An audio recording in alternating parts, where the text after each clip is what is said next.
ఎప్పుడు అన్యాయం చేయలేదు స్వామి.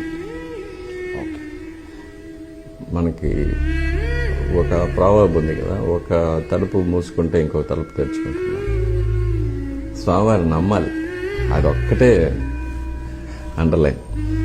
స్వామివారిని నమ్మాలి, స్వామివారు నన్ను కాపాడతారు, నాకు స్వామివారు ఉన్నారు అనేది ఒక నమ్మకం ఉంటే చాలు.